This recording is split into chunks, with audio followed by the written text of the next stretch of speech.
What's up, you oddballs? Welcome back to the Oddity Shop throwback style. Kara, why are we doing some throwbacks? So here's the thing. Everybody loves a good throwback. It makes you appreciate the current of where we're at, the current states, right? So everybody appreciates a throwback.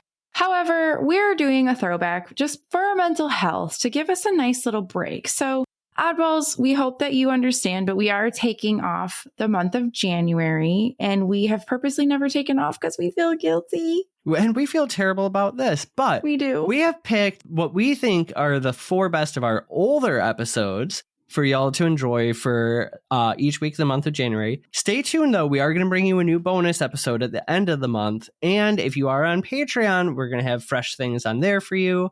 But until then, enjoy this little throwback episode that's just about to get started after Kara says our magic words. I love and appreciate you, and I hope you're not mad at us, but the most important thing you can do for me is to creep it real, oddballs. Goodbye. Bye. For now. We'll see you in 4 weeks. Whoop whoop.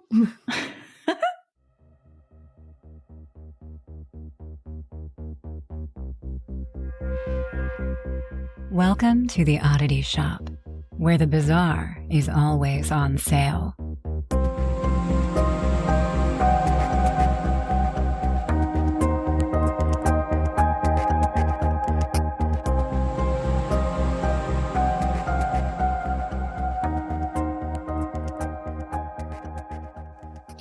Hey there, you little oddballs. Welcome back to our podcast. This is the Oddity Shop. I'm Kara. And I'm Zach, and she said welcome back. In case this is your first time, welcome to our shop. We appreciate you. Thank you. Thank you. I did forget that. You can't forget the new people. Come on now. They're all new. Who are we kidding? Unless we're literally still just talking to only my mom, in which case, hi Denise, thanks for listening. Denise. We really love you. Okay, but I have a question before I tell you what I want to talk to you about. I have a question. I hopefully have an answer. If you had a past life, where do you think you were? Who do you think you were? We can come back to it.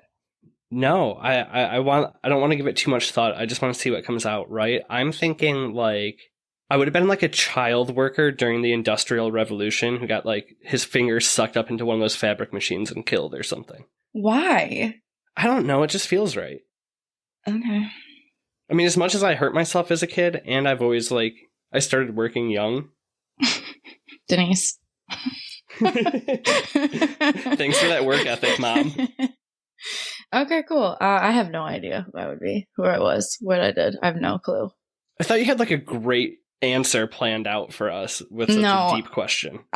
This came to my brain today, and I was like, I wanted to ask you, but I was like, I'll wait. And I've been thinking about it, and I don't really know.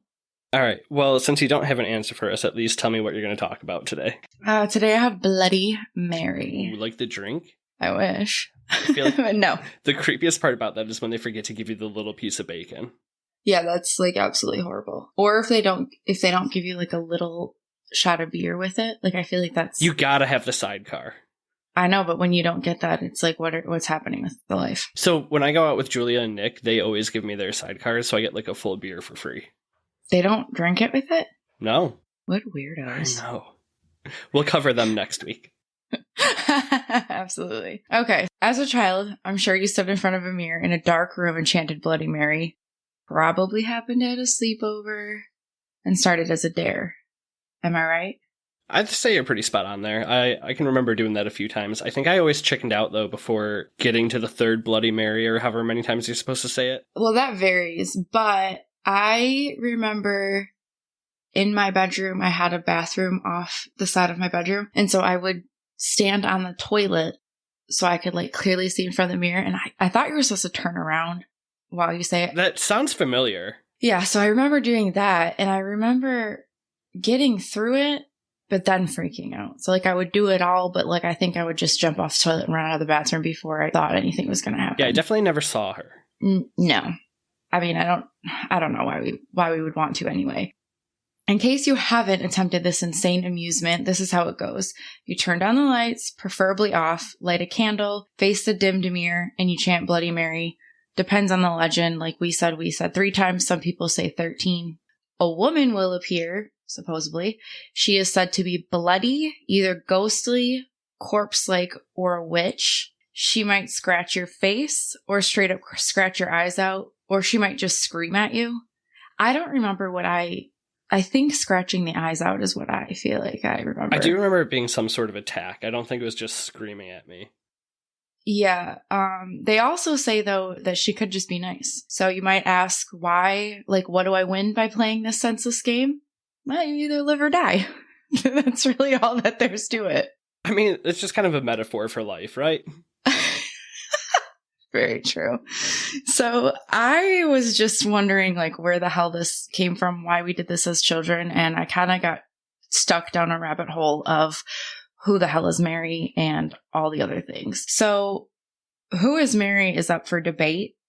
You can go with the first ever queen, Mary Tudor. She was nicknamed Bloody Mary due to her persecution of hundreds. Or you could believe that she's Mary Worth. Mary Worth was believed to be a witch because she lived in the woods, sold medicines and herbal remedies. Okay, but like, how does that make you a witch? She was just into like, essential oils, maybe. Exactly. So young girls started disappearing in the town that Worth lived in, and so she was to blame. Although, among her denial of the participation in the disappearances, Mary started looking less grim. She appeared more delicate and juvenile. So she was probably sucking souls. Or just using herbal remedies. Right. So the list goes on to identify Mary. There's really no clear indication of like when this started and where and who. Sorry, can we go back to Queen Mary for a second? So she persecuted hundreds. Was it in like a bloody, gruesome way, or did they just do that because of how many people she killed? No, she was kind of gruesome. So, I mean, it could go either way. Let's talk about mirrors for a little bit. The word mirror comes from a French word meaning admire. I did not know that. I guess I've never thought about like the root of the word mirror or where it came from. No, but it's obviously fitting because I feel like you look at yourself to admire. It's like a little Dorian Gray action going on. Exactly. It's said that the first mirror was created in the ancient Himalayas. This was when a woman saw another girl when she looked into a brook that had formed, which I think is so cute. That is really cute, but how do they narrow that down to the Himalayas? Like, that's the first time somebody saw their own reflection? Yeah, I think that was the first time that it was, like, reported. Interesting. Or written or carved in the walls. Finally made it onto the stone tablet. Exactly. But metal mirrors were used in Egypt. So they used, like, pieces of metal for mirrors. And then glass mirrors have been found in archaeological digs stemming back to the 3rd century. So mirrors in every type of way have kind of been around forever. So basically all of human history, we just like staring at ourselves. Yeah, I just find it fascinating that you would, like, your first reflection of seeing yourself would be in water, and you wouldn't even realize that it was you at first.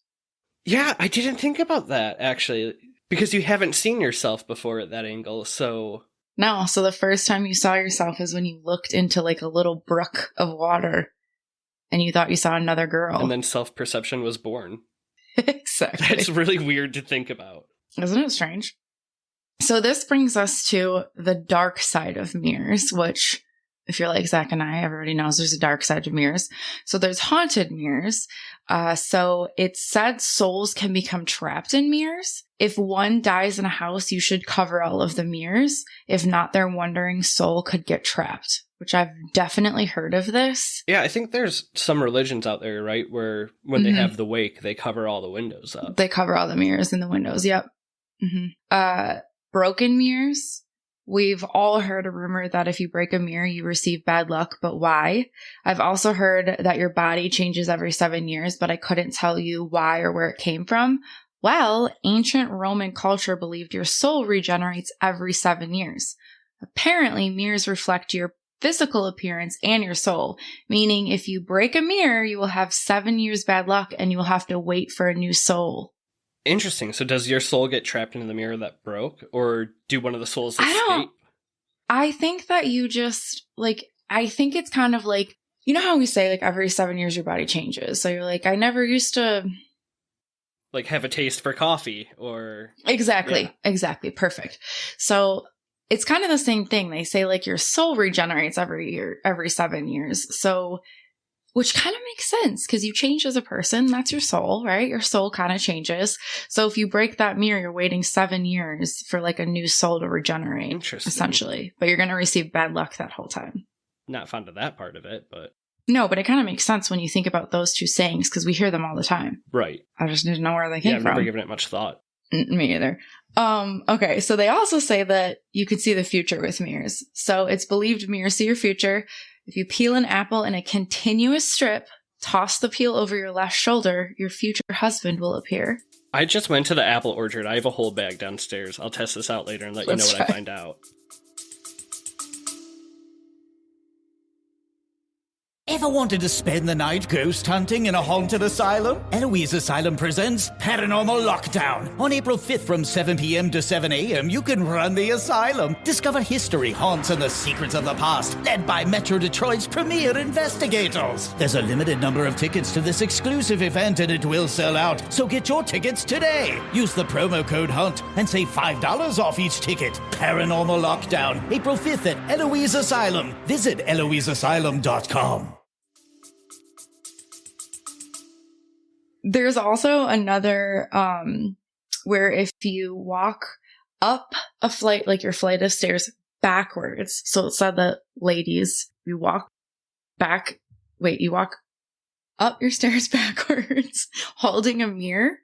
So you're looking at yourself as you do this, and then you're supposed to see the reflection of your future husband in it. So we could test that one out and see if Nick appears. We'll try it, although on my stairs, they're a little thin. If I'm going up them backwards holding a mirror, I'm going to end up with 7 years of bad luck because I'm tripping down those stairs. Oh, you know what? Let's not do it with your stair. I hate your stair. I hate them going up straight. I don't want to. No, we're not doing that. And then obviously, if you stare into a mirrored like wall, you can call yourself a psychic. Just don't leave it out in the sunlight. Not because of anything bad will happen, but it can catch a ray and catch your house on fire. Oh my God, do you have a story about that? No, actually, it was like an online meme. I read it. Some girl went to buy a crystal ball, and they're like, just remember, never leave it in direct sunlight. And she's like, oh my God, why? Is like, some demon gonna come out? They're like, no, it's just like a magnifying glass. It can catch your house on fire and burn it down. We need to look that up. I need to know if that happened to anybody. It had to have. If it's a warning, it had to have. You don't get a disclaimer like that without a terrible story. Oh my God. Okay, well, anyway, let's talk about portals. So if you face mirrors together, they become a portal for demonic spirits to enter your space. And I accidentally have 2 of them in my house, and I'm just keeping them. So, like 2 sets of 2? Well, I have one in my vanity room. So like where my vanity mirror is, there's a mirror behind it, like a full-length mirror. And so you can see yourself in both mirrors, which is not what you're supposed to do. And then in our bathroom, the way our mirror is set up, I'm pretty sure at that angle, you can also see yourself. You got some portals, girl. Yeah, I know. So no wonder I got a lot of shit going on. But anyway, this is said that it could open up a universe or a mirrorverse that is a whole rabbit hole we're not getting down. That's a whole 14 episodes that we could do about a mirrorverse. But the quick explanation is that there's proof that there is a world that is a complete reflection of ours. That freaks me out to no end.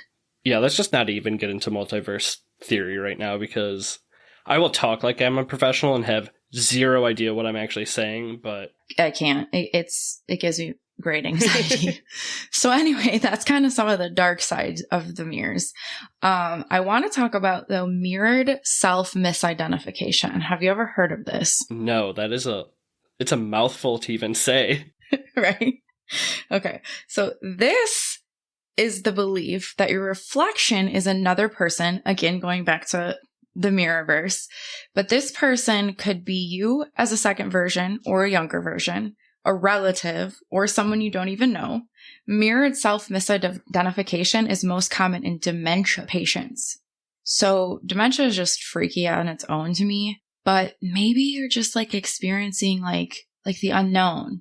Like, are you seeing your mirror version or like a life that you were forgetting about? Interesting, yeah, because like we were talking about earlier, that self-perception of your reflection with the dementia, you'd lose the perception of your own face. Yeah. And it's really sad if you've ever seen like videos where just this one lady pops up, but she's like this older lady. She obviously has dementia. She's looking at herself in the mirror and she's like, I don't know who she is. I've never met her, but she's really pretty. And it's like the most heartbreaking thing ever. That is so heartbreaking. It is really heartbreaking, but I mean, I know dementia is the whole thing, but it's like, it's just strange when you think of it that way. And that's just like the most common cases in dementia patients, but it's not all dementia. It's like, can you imagine just forgetting what you looked like one day and you just see yourself and you don't know it's you? I don't want to think about that. The thought about getting older sometimes gives me way too much anxiety. But I'm just talking like you wake up tomorrow. So you're the same age, whatever, and you just look into your mirror and you have no idea who the heck is looking at you. I mean, I've had that once or twice after like a really long night of drinking, right? You look at yourself in the mirror the next day, you're like, who the hell are you? What happened last night? Maybe a bruise I can't explain. Oh, Lord. All right. Anyway, so let's get into mirror gazing. So this is when you maintain a deep gaze at yourself. This is considered a form of meditation.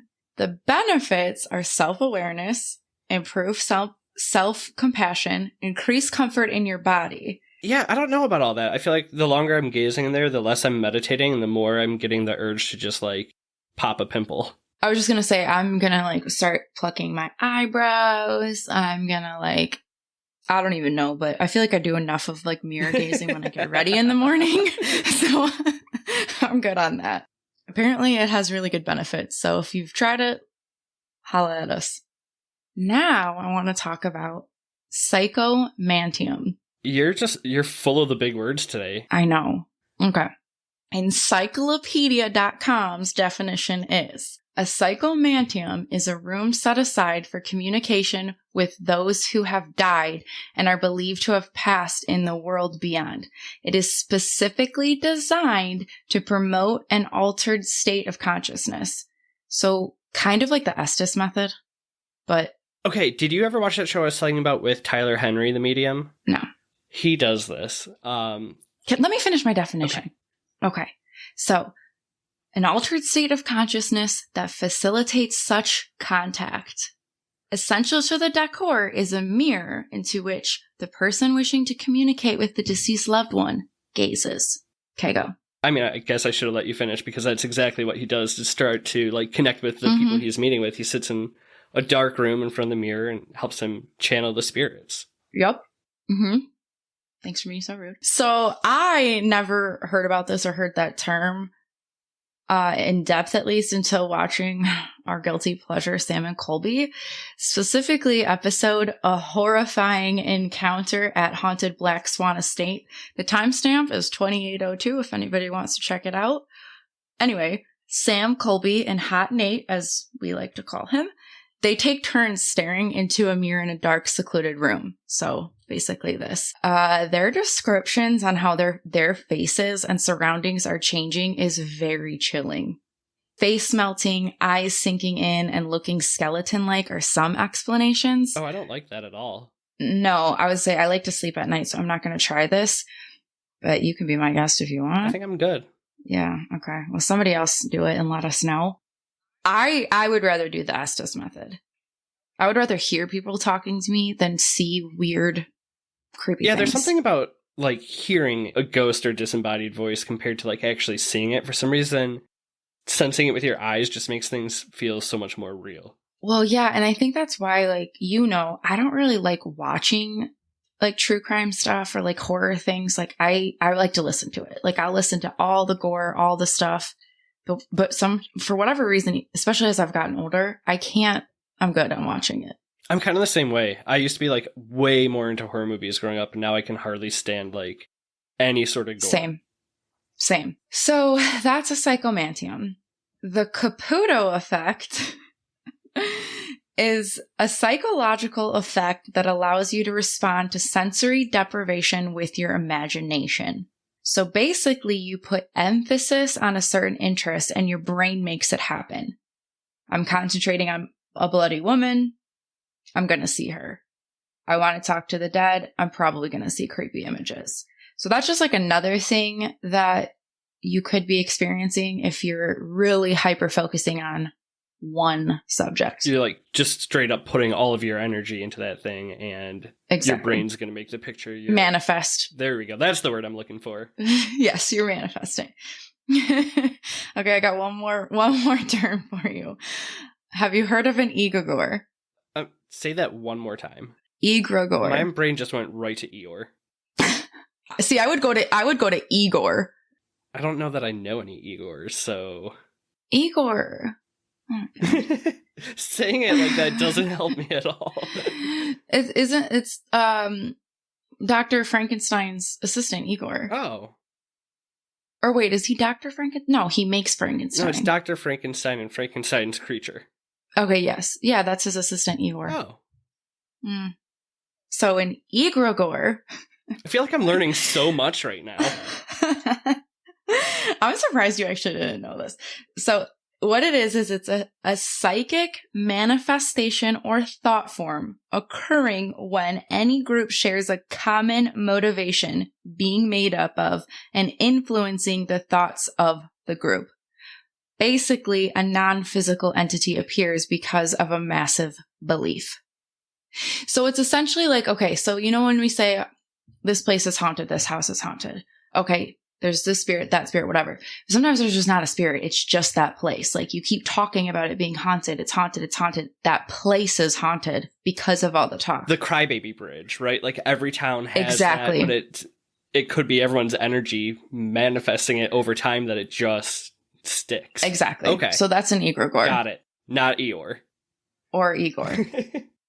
So, next time you gaze into a darkened room, will you see Queen Mary or the accused witch Mary Worth? Or will it be a trapped soul? Perhaps you'll get a glimpse of your future. Will you meditate for self-worthiness? Or will your reflection morph into your worst nightmare? I really hope none of those things. I just want to fix my hair. Well, self-worth. And move on. Oh yeah, self-worth. I guess I should hope for that. So, that is the unsolved mystery of Bloody Mary and all of the things that could potentially play into the spookiness. Okay, but at what point does she hand you a Bloody Mary? Because now I just have a taste. I know, I don't know. I wish. So I guess what do you think Bloody Mary is? I kind of am leaning towards the egregore just because I think the mind is such a crazy thing and we just really don't understand it at all. But you have recorded, events where people have had the same hallucination or the same thoughts and everything. Like, right. Somehow they are communicating with each other just non-verbally and can create or manifest different things. So that's kind of where I'm going. Yeah, it's kind of like the Hat Man, which we'll cover, but the same concept. Like millions of people all across the world swear that they see this same shadowy Hat Man. Maybe on the other hand, too, somebody just saw Bloody Mary at some point, right, in the mirror, thought they did or whatever, and like the urban legend just went from there. Because I remember through childhood doing this multiple times with different friends, and we had all heard the story, but I can't remember one time ever having somebody be like, no, I legit saw something. I'm going to ask my niece and nephew if they... How old are they again? Well, Zach's 11. Oh, he's definitely at the age where you're trying to spook But yourself. Zoe's 9, and she's like a little like brute. So she's probably, if she heard of it, she probably tried it. There's probably some new like Gen Z version of it. It's not Bloody Mary anymore. It's like Bloody Kaylin. No, we probably can't say bloody. We're probably not allowed. Oh, fair. Too triggering. We're canceled before we even get started. It's just canceled, Mary. You'll lose all your Instagram followers. Oh my god. Well, I kind of think that it's an egregore. And then I also think that the psychomantium thing, I think it's kind of plays into effect. All of this kind of plays into effect because you are, in a dark, creepy room, like hyper focusing on seeing a creepy woman. I'm kind of intrigued by the psychomantium. I want to look that up a little bit more just because. I mean, watch that episode. I don't think you've seen that. I don't think you watched that episode. And also for anybody who doesn't know who Sam and Colby are, they are awesome, like amateur ghost hunting YouTubers with a huge following. They're entertaining. But no, we'll drop that episode, maybe the link for it down in the show notes if you guys want to check it out. But for real, hot Nate. You guys can all feast your eyes on Nate. He is pretty fine looking. They all are, though, actually. I can't even pick one, but I love Nate. Fair. Well, I know I could let you go on about Sam and Colby all night. But with that, we should probably wrap it up before she goes off the deep end here. Oh, please. You love them just as much as me. We'll see about that. Whatever. All right, everybody. Well, thanks for listening. Check us out next week. And until then, Creep it real, you little oddballs. bye. Bye.